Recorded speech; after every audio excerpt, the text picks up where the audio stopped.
What's up YouTube? I'm back at it again with another video. If you're new to my channel, my name is Zaria Simone. Today we'll be giving a part 2 to the everything you need to know about Ncat.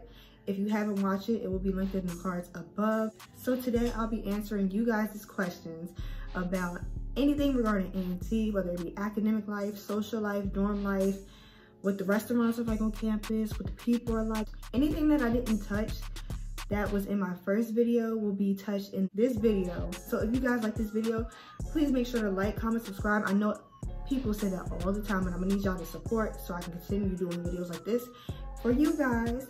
And also make sure you hit that bell. I see a lot of you guys do not have your bell on to get notified whenever I post videos and things of that nature. So if you turn on that bell, I'm pretty sure you will be notified of every upload I make. So the first question that I want to touch on is, what should you look forward to on campus? Okay, so as many of you may know, A&T is a big school. Matter of fact, it's the largest HBCU in the country. And we party a lot, we like to have fun, we like to interact. So expect a lot of parties, expect a lot of people, especially for events. If there's any events on campus, it will always be a long line because everyone wants to attend the events on campus. Look forward to a lot of school spirit. That's really all I can think of right now, but just look forward to those 3 things. I know a lot of you, or some of you, may not be like the most social person on campus, and that's okay. It's not like you won't be included in anything just because you're not as social as other people. But you know, I do suggest, if you really want to go to A&T, to put yourself out there, go outside your comfort zone, because this is the school that is not afraid to be social, have fun. Like, we love having fun. So now we're gonna go into the academics. Any questions you guys had based off academic life, majors, grades, all of the above will be answered in this portion of the video. Do you think A&T is a good school for journalism? So, being a freshman, well, being a rising sophomore, I didn't really get into my journalism classes yet. As a freshman, you mainly focus on your general education courses, so I can't really answer that question. Like, I can't give a full in-depth question as of right now, but I can say this. If you know who Terrence J is, it should speak for itself. Terrence J is a popular host, actor, etc., things of that nature, and he graduated from the illustrious North Carolina A&T State University. So I would say A&T is a good school for journalism if that's what you want to do. Does A&T have nursing majors? Yes, A&T does. And if you would like to get more into it, make sure to DM me at Zaria_Simone on Instagram, and I can put you on with people who are nursing major if you have any questions about it. Is registering for classes as complicated as people say it is? Yes. If you're not special population like honors, or you're in a living learning community, or any other special population, you're gonna have to register for classes during the general population time, which is always last. Usually when registering for class, registration day comes, people rush to get their, like, they want first dibs on the classes because they run out so quickly. And if you don't, then you'll probably be stuck with an 8 a.m. or 8 p.m. class, and who wants that? I mean, not a lot of people do. The last time I was registering for my classes, which was in November for spring semester, the website crashed. Like, mind you, I woke up at 7 a.m. because that's when it first opened, waiting to see when I will be able to register for my classes. But mind you, everyone was doing the same thing, so that's why the website crashed. It took a few hours for them to fix it, and then finally I was able to do it. But that's just one example of how complicated registering for classes can be. It could just be annoying and it can be a hassle, but always be prepared, because if you want your schedule to be the way it is, if you want it to be the perfect way, any way you want it to be, then I suggest you wake up early on registration day, pay attention to your email, because they definitely send you an email reminding you of your date. And be ready and know what you want to do, and talk to your advisor. So the last question regarding academics is how to get a full ride. Me personally, I do not have a full ride to A&T. However, I can give you guys a few tips of what they look for. Like, for example, they want a well-rounded student who has a decent GPA, who is actively involved in their community, who has a good essay, yes, I think the essay is like the prominent portion of getting a full ride. And yeah, just having a good resume, like being involved in your school, things of that nature. If you guys have any more questions regarding getting a full ride and things of that nature, make sure to DM me, because I know people who have. So I can put y'all on and introduce you to them, and y'all can ask whatever questions y'all want. And which dorms have boys and girls, and which dorms have only girls? Okay, so I'm gonna give y'all a rundown of all the dorms. So the only freshman dorm that has boys and girls is Barbie. And then the other ones are Villages, Suites, and Pride. And the ones that have only girls is Morrison, Morrow, Van Story, Holland, Haley. The male dorms, specifically just male dorms, is Cooper and Curtis. So what are the best freshman dorms? Of course I'm gonna say Holland because I live there, but Holland is a female freshman dorm that's in the middle of campus. It's right between the CAF, it's right in front of the Holland Bowl, and it's not too far from the Student Center, which is why I suggest that you guys stay there if you are a female freshman.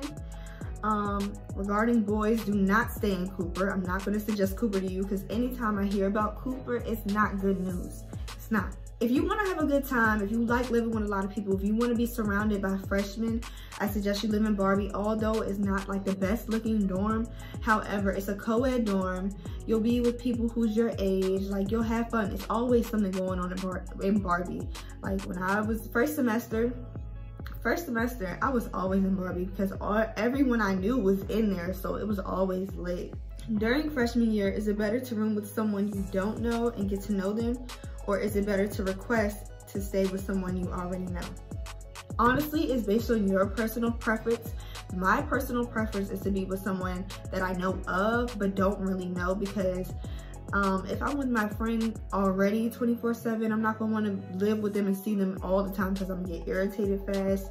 So that's just my personal preference. But I would suggest, if you're rooming with someone you don't fully know, to get to know them.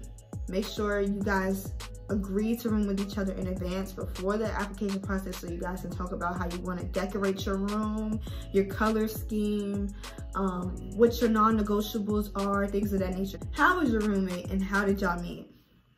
Okay, so I posted on the Ncat 23 roll call page. I'm assuming she saw it. We followed each other and she DM'd me and asked me if I wanted to be her roommate, and I agreed to do it. And yeah, we were roommates. Our relationship, we're cordial. We're not the best of friends or anything like that, but there was no issues between us. We would share things. We would always communicate with each other when someone entered the room. I didn't really have a college roommate horror story, and I don't hope to within these next 3 years. Can freshmen stay in a single? Yes, but it's highly unlikely, and I really wouldn't suggest doing that because it's just not really common in the traditional freshman year experience. I wouldn't really suggest doing that unless you have an absolute reason to. I wouldn't suggest doing that. Are the freshman dorms poor quality? Freshman dorms aren't the best, I'm not gonna lie to you, but I suggest you stay in them because they cheaper, and then you will be with your freshman people, and then it's a good way to meet people who are in your class. So yeah, I suggest you stay with them. It's not the worst of the worst, but some are worse than others, such as Cooper. Barbie has its problems from time to time, and really those are the only two that I've really heard of. Oh yeah, and Van Story, forgot about Van Story. Yeah, those are the ones that I hear the most about regarding issues and things of that nature. Overall, it's a fun experience, so it's worth it, and it's cheap. Just remember, it's cheap, okay? Do you guys have curfew? Yes, not necessarily like we have to be in the dorm at a certain time. It's not that type of curfew. It's curfew regarding visitation. So you're allowed to have visitors in your room from 12 p.m. to 12 a.m. And some dorms are stricter than others. One thing I can say about my dorm was very strict regarding people coming in my dorm. Other dorms are more chill. Like they don't really do too much when it comes to visitation. But they definitely, all dorms definitely do the most when it comes to GHO and Aggie Fest and events on campus, because they know people like to sneak people in their dorms during those times. So just be aware of that. And lastly, for dorm life, how is the moving process? I don't live in the state, so it was a drive. It was about a 7-hour drive. Once I arrived, I did arrive late. That's one thing I'm mad about. I arrived late. I was probably the latest out of everyone. I arrived around like 7 p.m. when the moving in time ended at 4. But as soon as you get in, you go to where the RAs are, and they give you your information. They give you your key. If you have a key to your room, because my dorm had swipes with our Aggie 1, we swiped in on our Aggie 1 to get in the building. But you talk to your RA, they give you information, they lead you to your room, and then yeah, you move in. It's pretty smooth. It wasn't really difficult. Literally after moving in, they had a party on campus, Project 23. So if you're watching this, you're Ncat 24, even Ncat 25, they'll definitely have a Project 24, Project 25 party during moving day, because the freshmen moved in earlier than anyone else on campus. Okay, so now we're on to social and campus life. First question, how is it making friends? Is it easy to make them? Making genuine relationships with friends isn't, I wouldn't say it's the easiest thing to do, but you just have to put yourself out there, be involved. Go to the student center. That's where majority everyone goes to hang out, the student center. You know, but over time, it will happen. Like, don't be pressed for friends. It will just come to you naturally. Like, I started meeting my group of friends for real, spring semester, like, and that's why I'm kind of mad I didn't get to finish spring semester, because I was just forming my friend group. But it's okay, we still strong, we still in there. If y'all watch us, say what's up in the comments. It takes time, but you'll know who they are. You'll just know. Like, you won't have to press it. You'll find your group of friends. And sometimes you may go through trials where you don't really click with someone, and that's okay, that's normal. It just takes time. Best and worst places to eat on campus. So definitely the best place, the best caf is the mini caf in my opinion, which is located inside the student center. I just got hip to 1891 Bistro. It is so torch, y'all. I suggest y'all go there. It's so good. It's right by the student center. I mean, of course we got Chick-fil-A, but honestly that gets old so quick. Like, I promise you, like, in the middle of your first semester, you'll be over Chick-fil-A. Einstein Bagels, which is slept on, is actually pretty good. It's like, Mom, I'm recording. Really? Anyways, McAllister's is pretty slept on. It's like a Dunkin' Donuts, kinda. It's a bagel shop, but it's pretty good. I know there's other things on campus, but those are the best places I would suggest. The worst, I mean, the caf, the big caf is cool, but it's not the best in my opinion. I haven't been to Simply to Go, so I can't really say Simply to Go is good or not. And of course we have Starbucks. Every college has Starbucks pretty much, so you know how that go. And for those who don't know, we do have a Domino's that's around the corner, and a Popeyes and other food places. So if you get tired of that, you can just order from them. How to get active. So I know I suggested to you guys, oh yeah, if you want to do this, just get involved. So I'm gonna answer that for y'all now. Follow the Ncat pages. Okay, so let's find them right now. This is how you would know without being told, because a lot of things are through word of mouth. But if you don't really have friends immediately, then you can follow these pages and they could just tell you about what's going on campus. So we have Ncat_OSA, which is the Office of Student Activities. You have Ncat NSP, which is the new student programs. If you want to know about Greek life, this is what I learned. If you want to know about Greek life and how to join it, follow the Ncat_Greek life page. They're not really like big about like promoting it. Like, it's a very like low-key thing. Like, knowing about what goes on in Greek life is kind of low-key. So just try to know as many people you can. Try to know the right people, because they'll get you hip to everything that goes on with Greek life. If you do look on the Ncat hashtag as well on Twitter, they'll update you about everything that goes on campus, things of that nature, what hottest news, all that. Is Auntie really like a family? Yes. If you choose to go to a HBCU, not just Auntie, but any HBCU, like, I feel like you'll get that vibe anywhere. And even if you aren't Black, like, I be seeing people who are not Black and they attend Auntie and they be feeling involved too. They be loving the vibes, you know. So I suggest you go choose an HBCU. That experience is like no other. It's so fun. Like, every day is like a party, but you still do work. It's like you partying with the best of the best, you dig? Like, future Black engineers, future Black doctors, future Black lawyers, future Black entertainers. Like, you partying with the best of the best, baby. Last question. Is it worth the experience? Yes, Auntie is worth it. A&T is worth it. We pay, well, I know for us out-of-state students, we pay thousands of dollars to go here every year. But honestly, everyone says it's really up to you. You make your experience. I'm going to keep telling y'all this because I don't want y'all coming up to me when y'all meet me and saying, oh, you was giving me all these broken promises, Zaria.